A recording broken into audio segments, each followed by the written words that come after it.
बलूचिस्तान में फितना अल हिंद के खिलाफ बड़ा ऑपरेशन शुरू कर दिया गया है। फील्ड मार्शल आसिम मुनीर की क़यादत में इस वक्त उनके खिलाफ क्या कार्रवाइयाँ की जा रही हैं, आमिर रज़ा से जानते हैं। जी आमिर भाई, फील्ड मार्शल आसिम मुनीर के हुक्म पर एक बड़ा ऑपरेशन फितना अल हिंद के खिलाफ शुरू कर दिया गया है बलूचिस्तान में। किन इलाकों में ये कार्रवाइयाँ की जा रही हैं, हमारे नाज़रीन को ज़रा तफसील से बताइएगा। देखिए, सबसे पहली बात तो ये है कि ये सबको पता है कि भारत किस तरह से पाकिस्तान में दहशतगर्दी को सपोर्ट कर रहा है। आपने अगर ISPR में होने वाली जो मीडिया कॉन्फ्रेंस थी उसको सुना होगा, तो उसमें DG ISPR ने वाज़ेह अल्फाज में वो टेप भी चलाई थी जिसमें दत्त नामी एक मेजर जो था वो एक दहशतगर्द से राब्ते में था और टेलीफोन के ऊपर बता रहा था कि हमने बलूचिस्तान से लेकर लाहौर तक, जिस शहर में हम इस वक्त मौजूद हैं, वहाँ तक एक नेटवर्क बना रखा है और वहाँ से पैसे किसको कैसे पहुंचाने हैं ये बताएंगे। देखें, भारत और जिसको हम अब फितना अल हिंद कहेंगे, उसने कभी कोई कसर उठा नहीं रखी कि वो पाकिस्तान में तबाही और बर्बादी फैलाए। आपके सामने कुलभूषण जाधव जैसी मिसाल मौजूद है।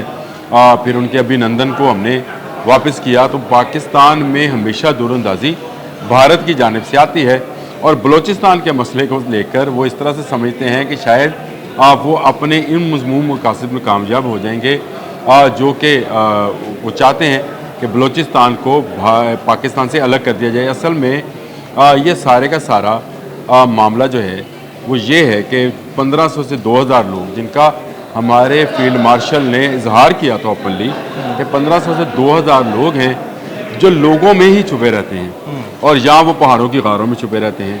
तो अब उन पे वो बम गिराया जाने वाला है, ये मैं आपके लिए इतला के लिए अर्ज़ कर दूं, जिसके बाद ये चूहे अपने अपने बिलों से बाहर आने पर मजबूर हो जाएंगे। जहां ये छुपे बैठे होते हैं, जहां रहकर ये ना सिर्फ अपनी मज़मूम कार्रवाइयों का निगरानी करते हैं, इन्होंने अंदर अपने जो है पूरे सेल्स बना रखे हैं, ट्रेनिंग सेल्स बना रखे हैं, मॉनिटरिंग सेल्स बना रखे हैं और इनको पूरी की पूरी भारतीय फोर्स की जो है आशीर्वाद हासिल है। वहाँ से पैसा आ रहा होता है, थ्रू अफ़गानिस्तान आता है, थ्रू इनके एजेंट्स आता है जो यहाँ पर हमारे जहाँ मौजूद हैं। अब इन पर थर्मोबैरिक बम जो हैं वो गिराए जाएंगे और आप ज़रा समझ जाएँ कि ये बम है क्या। थर्मोबैरिक बम एक ऐसा बम है जो आपके इर्द गिर्द की ऑक्सीजन को लेकर ही एक ऐसी फोर्सफुल लहर पैदा करता है जो गारों के अंदर तक जाते हुए लोगों को जो है ऐसा थ्रैश पैदा करती है कि वो बाहर निकलने पर मजबूर हो जाते हैं। इसमें धमाका भी ज़रूर होता है, इसमें आग भी लगती है, लेकिन उसके लिए ऑक्सीजन इस्तेमाल की जाए। शुरू में थर्मोबैरिक बम के बारे में जब आपसे जिक्र हो रहा था, हम बैठ कर बात कर रहे थे, तो मैंने समझा शायद ये कोई केमिकल वेपन्स है, लेकिन इस वेपन के इस्तेमाल की इजाज़त है दहशतगर्दों के ख़िलाफ़। इसको बहुत सारी जगहों पर बहुत सारे ममालिक ने इस्तेमाल किया।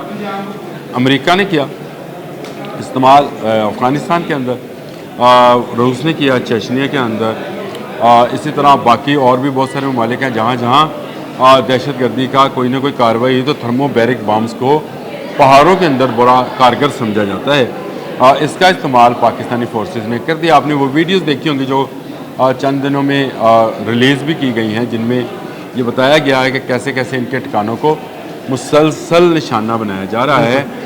एक भी दहशतगर्द जब तक जिंदा है तब तक अब ये ऑपरेशन नहीं रुकेगा। ये ऑपरेशन जो है बयान मरसूस का ही हिस्सा समझे। सीसा पलाई दीवार हम भारत के ख़िलाफ़ भी हैं और भारत के यहाँ जो एजेंट काम कर रहे हैं उनके ख़िलाफ़ भी हैं, और ये थर्मोबैरिक बम जो है अब इसका इस्तेमाल शुरू किया गया है। और मैं ये समझता हूँ कि ये बहुत पहले कर देना चाहिए था इन दहशतगर्दों को पनपने का, और लोगों में शामिल होकर ये कहने का मौका नहीं देना चाहिए कि ये अब जो है लोग ही बलूचिस्तान के लोग हैं जो आवाज़ उठा रहे हैं। ऐसा कुछ नहीं है। बलूचिस्तान बहुत पुरअमन लोगों का देश है और वो पाकिस्तान के साथ रहना चाहते हैं, तरक्की करना चाहते हैं, लेकिन ऐसे चंद शरपसंद जो भारत से आए हुए पैसे के सर पर यहाँ दहशतगर्दी फैला रहे हैं, उनका कला कमा ज़रूरी है। और उसके लिए मैंने आपको वो वेपन बता दिया जिसका शायद अभी तक आपके मीडिया में भी जिक्र नहीं है। थर्मोबैरिक बम जो हैं अब इनका इस्तेमाल शुरू किया गया है। आप देखिएगा कि हज़ार में होने वाले धमाके में जो बच्चे हमारे शहीद हुए, उनका बदला, उनके लहू के एक एक कतरे का बदला इन दहशतगर्दों के लहू से लिया जाएगा। पहले इनसे लिया जाएगा, फिर इनके बाद इनके गुरु से भी लिया जाएगा। इंशाल्लाह। इंशाल्लाह। बहुत शुक्रिया आमिर भाई जी। बिल्कुल आमिर भाई ने बड़ी तफसील के साथ बताया कि फितना अल हिंद के ख़िलाफ़ किस तरह से ऑपरेशन किया जा रहा है और उनका कला मकामा करने के लिए कौन सा बम इस्तेमाल किया जा रहा है। आमिर रज़ा और अदील अहमद को इजाज़त दीजिएगा। अल्लाह हाफ़िज़।